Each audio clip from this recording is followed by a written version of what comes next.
if you live in downtown Salt Lake City, I'm sure that you've noticed a lot of people live unsheltered, outdoors, and a lot of those people are psychologically unwell. A lot of them are addicts. A lot of them have severe problems, and they are roaming the streets, wreaking havoc and causing serious problems for especially small business owners. A couple of days ago, we had on the program Teresa Bowman from Mid-City Salon, and she had to move out of downtown Salt Lake City. Her 30-year-old business that had been there, a great institution in downtown Salt Lake City, she had to move because men kept showing up, masturbating in front of her women. And then the women didn't want to work down there anymore, and she had to leave. And it's a really sad thing to see because these people are mentally unfit to be out on the streets and interacting with business owners.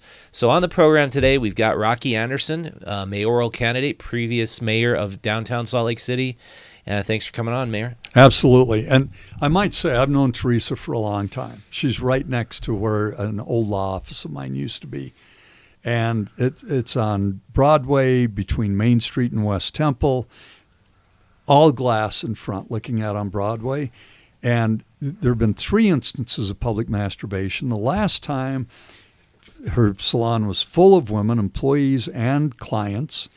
And this guy comes up, drops his pants, masturbates in front of all of them. They immediately called the police. They were open over 2 more hours. No police ever showed up. Mm-hmm. She called the next day, and she got what she's always told by the police. There's nothing we would do anyway because we've been told by the mayor just to tell them to move along. Yeah. And by the way, I would never want to characterize our unsheltered population as being all the same. Mm-hmm. There are people, I just showed you a photo of a guy that I met when I went down to talk to the owner of European Treasures Antiques, who's gone through utter hell because of the homelessness problems and the mayor's failure to do anything about it. And this isn't just about arresting people. It's about providing an alternative, decent, humane place for them to go rather than be camped. Yeah, and it's not just downtown. It's all over our city now and almost all of our parks. And for some reason, it seems like there's this sentiment that if you put these people in institutions or jails or get them help and get them off the street, that's somehow more inhumane than leaving them out there. It's the most compassionate thing we can do. Yeah, it's those who call them our homeless brothers and sisters, who would leave their brother and sister out in the freezing cold to die of exposure or to lose fingers and toes or lower parts of their legs? And I know several people who have gone through that because the mayor has failed to provide even any temporary shelter for them. That is dereliction of duty. That brings our city to the lowest moral point we've ever been. But the impacts on businesses and residents has been horrendous. This is a lose-lose across the board for homeless people, residents, and businesses. Mm-hmm. And Teresa's Mid-City Salon is not the only business that's moved. We lost Latter-day Bride, and she said she had just had it. There was no leadership in Salt Lake City government dealing with this issue, and she'd had it. Same thing with Southam Gallery. We lost a great long-time gallery to the suburbs because of this. Yeah, you did. Actually, you wrote a great piece on that. Yeah. But so now we have a problem with all these people from the unsheltered community, another winter coming on, and we were promised last September, more than a year ago, by the mayor, we're going to put $2 million into 3 different projects, and the council went along with this. We're going to set aside $2 million for 3 projects. Is that $6 million total? Yes, so and actually there's more than that because for the old Ramada Inn project, the RDA put up more than $1 million in addition. So it was all set aside. It's not that the money is lost. The mayor seems to think that's the only issue when all she can say about it is, well, we'll get our money back. How about getting the opportunity that's been lost back because she told us that money would be put in these projects and they would be ready for occupancy by the unsheltered community by last April. There was supposed to be the smooth transition between the Mill Creek winter overflow shelter and these three facilities. Now, one of them did what they said they were going to do, and that is the Point at Fair Park. And you've had Carol Hollowell on your program because she does what she says she's going to do. Shelter the Homeless said, okay, we'll take your money for a medically vulnerable population project. Everybody refused to say where it was going to be. Now we know they've got their eyes on Sandy, but now we're going into another winter, and it was just approved by the Sandy City Council. Nothing has been done. It's like the city went sound asleep after they told all of us that there would be all this shelter for our unsheltered community. And by last April, and nothing has happened. They've been outside trying to fend for themselves, getting pushed around by the police, being raided without any alternative place for them to go, and then having their property confiscated and destroyed. It has been the most heartless, cruel, inhumane. And the part of it I don't understand is, okay, there's $6 million they allocated for permanent supportive housing. And just so you know the difference, that's not affordable housing. That's housing for the unsheltered, the chronically homeless, the people who are mentally ill, the worst people the people who are suffering the most on the streets. That's what permanent supportive housing is for. And we know there's a lot of them. And unsheltered, I know people throw these terms around a lot. I think just for clarification, the unsheltered homeless population are those who are living in tents or cars or other places that we all consider uninhabitable. That's not a place to live. The sheltered homeless population are those who have shelter, living in, say, in the scattered shelter sites, which have been a disaster from the beginning when Aaron Mendenhall was on the city council, and they started off with 400 fewer beds than they had in the road home shelter. But my point is, like, so you have these people out on the street. We're moving into another winter. It's going to get cold. You ask them, what do they want? They don't say they need permanent supportive housing. They don't say they need an apartment. They just say they want a place where their stuff is going to be secure and they can stay warm. Why can't we provide at least the minimum of what they actually need? So why is that impossible for the city or the county or the state? I mean, all those entities are involved in the homeless problem, and now we've got an announcement there's going to be 50 pods. That's still a small drop in the bucket. Why can't we just keep these people from dying by providing them a minimum amount of security and heat and safety? And it's not impossible, like you said. It's absolutely possible. Other communities are doing it, but our mayor has said no for 4 years to a sanctioned camp. Now, the council forced her hand. They said, we're rejecting your budget to the extent that we're going to appropriate $500,000 for a sanctioned camp. So what does she do? Nothing that adds to what the state already had in mind, except giving them another $500,000. They were already going to do 50 pods as a pilot project. That came from the that's state. What this mayor always does. It has been paralysis from analysis. That she does more pilot projects, the pop-up park, instead of either do the green loop or don't do it. That idea came up in 2016, and 4 years of the Mendenhall administration were no closer to having it done. She wants surveys. She needs more consultants. Same thing happened with Trells. Up in the foothills. They get it started. They don't do the proper studies. They start gouging up the hillside. And part of the community is saying, no, this is outrageous. You've got to do these other studies and let's do this right. And in my view, you bring everybody together and have a collaborative approach. She never did that. What she's done now, after spending millions of dollars, is put a moratorium on the whole thing. Nobody's happy. That's after 4 years of being in office. Now that moratorium's placed on the Trails project? Is yes. That oh, really? Yeah, and so now they're going to start from scratch after she, there's so many things that she says, it's all performative. She holds a press conference like the shelter for unsheltered people. And most of them really would like to be inside, Richard. Of course, during the winter. As a minimum amount, they would just like to be able to be secure and safe. And instead, what the police are doing at the direction of the mayor are harassing them to the point where I don't know how you would keep your sanity if you're constantly getting all your things confiscated and destroyed. It's very like traumatizing. How could you live like that? Yeah, I was dealing with a woman a couple of weeks ago. She was down on 5th West. This is after I went down to talk to the owner of European Treasures Antiques about the hell he's been going through because of this homelessness problem and the absolute non-response by the city, and especially the mayor.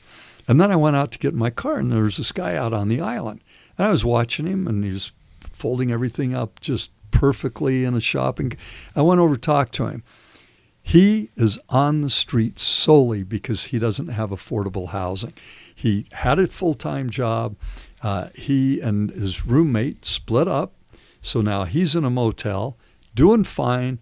His employer put in place a 10-day period where all the employees had a job, didn't have a job for 10 days.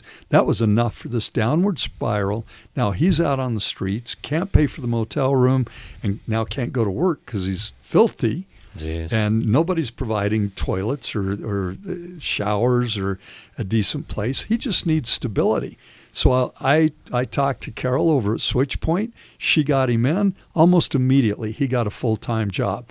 All he needed was a little stability, and he's working, and he will get out of homelessness. Yeah. That's what we need, and that's a big part of the population. But we also, for the rest of them, if there's a drug problem, get them into drug treatment. Don't just look the other way like this mayor is doing and telling her police, oh, just look the other way. Mm-hmm. Last year, the CompStat report from the police department shows a 58.9% decrease in drug crimes in the Rio Grande area. You and I know that is not reflective of the real situation. What it reflects is their decision. Don't make any arrests. Don't make any record of it. Just look the other way and let them do what they're doing. And all the people living around there will testify to that they are not arresting for drug crimes anymore, possession or use, because you see it everywhere. And we had Dave Droscher on the program a couple weeks ago, and he said when he runs through Liberty Park now, he'll see people shooting up right out in the middle of the open, no fear. Police see it. Yeah, and no, they'll just be using and trafficking drugs with impunity, Yep. and there's just no repercussion going on. And we also had Sim Gill on the program, and Sim said the problem is mental incompetency. You can't have people stand trial for felonies if they are mentally incompetent. That is, I love Sim, but that is such a poor excuse. The best that David Rocher will tell you his life story. I can tell you my sister's story. The best thing that ever happened to her, she became a crack cocaine addict, which just blew all of us away. She had 3 great young kids.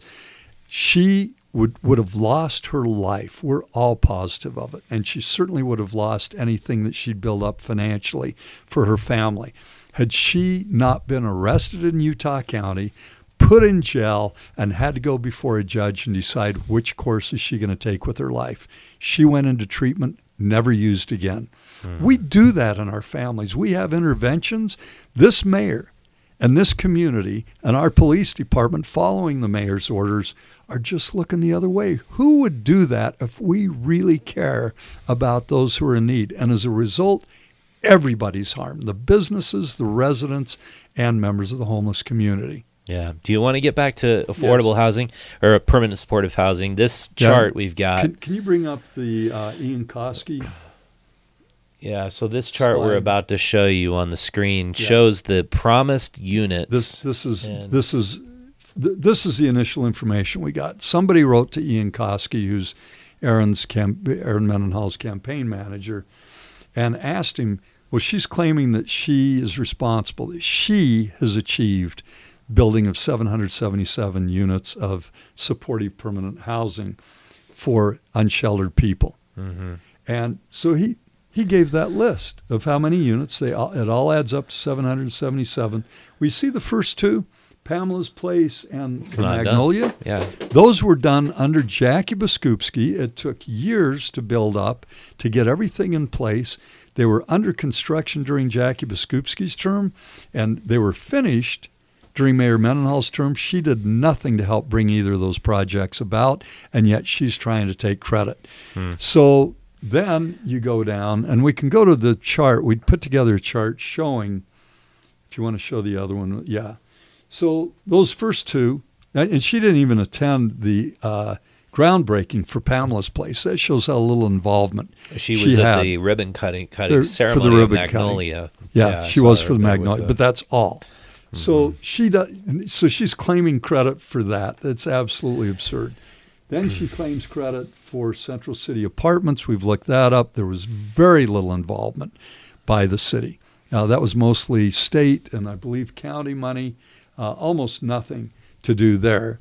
Then you look at the next two. The Point facilities, Carol Hollowell did all of the work. The mayor, in another performative press conference, said, okay, well, we're going to give $2 million to the Point at Fair Park. The Point at it's actually called the Point Airport. That has 100 units, 94 at Fair Park. The mayor had a little bit to do with that. It was like $2 million out of $10 million for one of these projects, $2 million of about $18 million for the other one. So she's claiming, patting herself on the back for that one. Other people do all the work. But then she claims 197 units for Bill 1659. That's the old Ramada Inn on the corner of North Temple and Redwood Road. I've been going by there for months. Nothing happening there. I've taken photographs of it. I talked to the manager of Indian Star, the restaurant next to it. Nothing happening. In fact, their water was shut off in the restaurant because his water was shut off in this. Nobody was doing any construction. And that was the overflow shelter last winter. No, 2 winters ago. Last winter was in Mill Creek. All right. So this project that she has been claiming, she sent out mailers. I've achieved 777 units. This is 3 short of 200 units. Now, this is huge because the last point in time count showed that there were 435 unsheltered people in Salt Lake County.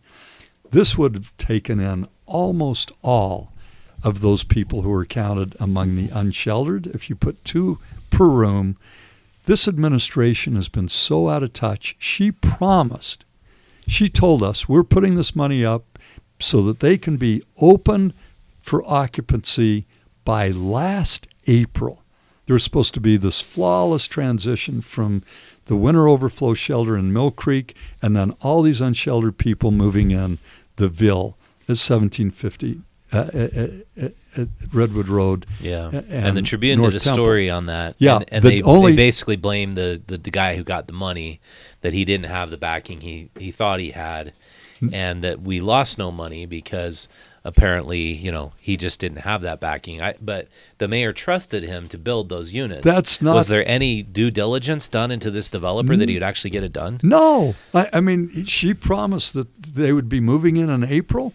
Where was the city and all of her way excessively paid staff in keeping track and making sure that he was on target? He was never on target for opening in April. So that these people could move in there. They've all been on the street ever since. That's the real life circumstance and the consequence. She doesn't seem ever to care about the homeless population in the city. And then in the meantime, you see all these people. They say, yeah, I've got a housing voucher, but I can't use it because there's no housing. Very few people in the unsheltered community have housing vouchers. That's another part of the fraud on this project, is this developer was insisting that he walk away with market rate rents. So this was never about deeply affordable in the context of the developer being interested in providing affordable housing, deeply affordable for this population. So he was saying, so the government's going to have to make up the difference with housing vouchers, so I get to walk off with market rate rents. And at the time the council passed this, they knew it, the mayor knew it, the public really didn't know it, and he was talking about making $1,000 or more per studio apartment out in that old Ramada Inn. But it wasn't happening. It wasn't getting done. And when the mayor, I debated her one night, and she said, this project and the medically vulnerable program in Sandy, are still under construction. Well, she was either lying or she was totally out of touch. I knew that they weren't still under construction, and that's why I held a press conference the day the Tribune article came out. I think they pushed that article up because I called the reporter and said, we're doing a press conference out at the old Ramada Inn. People need to know this deal is done. So at noon that day, before our press conference, they quick post this article about it. But the mayor has never been straight. During our PBS debate and Tribune debate, she was asked, when did you find out about it? She said, about the time the Tribune article came out. Why would she not know? Anybody who would ever drive past it could see it was not getting. I saw it. Construction. I had pictures from several weeks. So the point is, that. We have yet another giant abandoned building, just empty. No, the winter coming. Is it going to be used at all for overflow? Or? Not at all. He's going to walk away with millions of dollars. He's got a deal, and I can tell you what I'm hearing, and that is that the Miller Group is going to be buying it because it's in close proximity to where they think the MLB property is going to be. And apparently the deal that the developer struck with whoever's going to be buying it, he's going to walk away with millions of dollars and apparently a clean conscience after leading this community for all this time into believing that we're going to have housing for up to 400 unsheltered people in our community and robbing us of the opportunity. Now, the mayor, I've been asked, well, so you have a flaky developer. Is that the mayor's fault? No. The mayor is at fault for not keeping track of what was going on. And if it wasn't happening, take that money off the table and put it into somebody like Carol Hollowell and Switch Point and provide the badly needed housing we have for the unsheltered community and get them out of these encampments. Yeah. We are all suffering. Any parent that can't send their children to a park, it's the mayor's doing. Mm-hmm. Anybody that's ripped off, businesses, feces on their windows, the drug dealing that's going on, the people coming in from out of town, visitors seeing all of this going on, the threats to everybody in this community. That's because the mayor has been sound asleep and utterly incompetent in putting this deal together. I hear her rebuttal, let's stop playing the blame game and stop pointing fingers. This is a regional issue. This is Salt Lake County and the state, and we have a state homeless coordinator. We're all supposed to be coordinating together. But you put the blame on her because these projects were funded. She should have done the due diligence with her staff to see if this developer deserved the $2 million. Continual due diligence over time. To see if it's okay. You got to meet this target, this target, this target. If you're a CEO of the city, I would think you would have targets and milestones you'd expect your people who are getting money to reach, but that never happened. The problem is she never had any experience. She had no resume. She had nothing that would indicate that she could do the job of the mayor of Salt Lake City. Yeah. And it shows repeatedly. And on this chart, by the way, I don't want it to be misleading. It says here, at the time she represented that these units are still under construction, she was including the 100 medically vulnerable program in Sandy. We're financing a lot of that. And here it says not under construction, not yet approved by Sandy City Council. So it wasn't, at the time she was representing this entire community during a debate, it was not under construction. But since then, just recently, the Sandy City Council has approved that project. But the fact remains, they're not going to be ready until the end of January or later. We're into another winter, and once again, this mayor hasn't done what needed to be done to provide the shelter or the housing for the unsheltered community. Now, she's going to say, well, we have an overflow shelter plan. I guarantee it's not going to be adequate. There are going to be people like last winter that she turned her back on and that are going to be without shelter. They're going to be out there freezing, some of them perhaps dying of exposure like at least a dozen people did last winter, and losing fingers, toes, and limbs, as happened last winter, because of frostbite and amputations. This is unconscionable. It's going to be unconscionable all the way around. And there are so many businesses up in arms. And I can tell you, some of her early supporters are coming over to support me because they can see she is not capable of getting this done. And the proof is in the pudding. It hasn't gotten done in 4 years. It's been a disaster for this entire community. Yeah. Well, thanks for coming on, Rocky, explaining Absolutely. this. This Thank is you, a Richard. major, big issue. Last year at this time, we saw the cold weather coming in and all the people outside, and there was not enough overflow shelter space, and unfortunately the shelters are going to be full again. Let's just hope that maybe churches will open their doors, as we saw, and maybe buses are bought to keep the people warm, because we shouldn't have people dying on the streets of Salt Lake City, especially when we live in such an affluent area, one of the best economies in the nation, the fastest growing state in the nation. We can't let that happen. And so if you want to be a bigger part of the solution, we are airing a documentary film that Utah Stories has produced. It's kind of a culmination of our 2 years of coverage of this issue. It's going to be November 2nd at Broovies, and tickets are on sale now. They're actually selling quite fast. We've got both VIP tickets that include a drink and regular tickets, and we're going to have a panel discussion. And Rocky, you're coming to the panel. David Droscher, Mo Egan of the Other Side Academy, Carol Hollowell. We've invited her. I think she's coming. And basically, we're going to just discuss this issue with all together on how we keep the unsheltered warm this winter. What are the best solutions to this problem? And then we'll go a little bit into how we solve the deeply affordable housing and permanent supportive housing problems. May I add one thing? If people want to make a difference, get registered to vote now. It's real easy to do. Nobody ever has an excuse not to vote anymore. The ballots are sent to you. All you need to do is fill them out, follow the instructions, and send them back.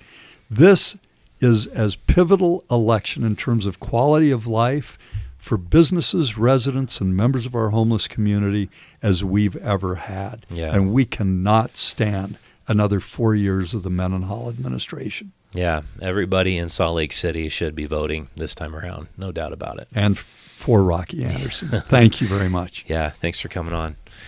All right, we're going to take a short break, and coming up on our next segment, we've got a guest on to talk about the proposed temple in Heber. It's quite controversial because Heber City and Heber Valley, they've valued their dark skies and their clean water, and we're going to be talking about that coming up next, so stay with us.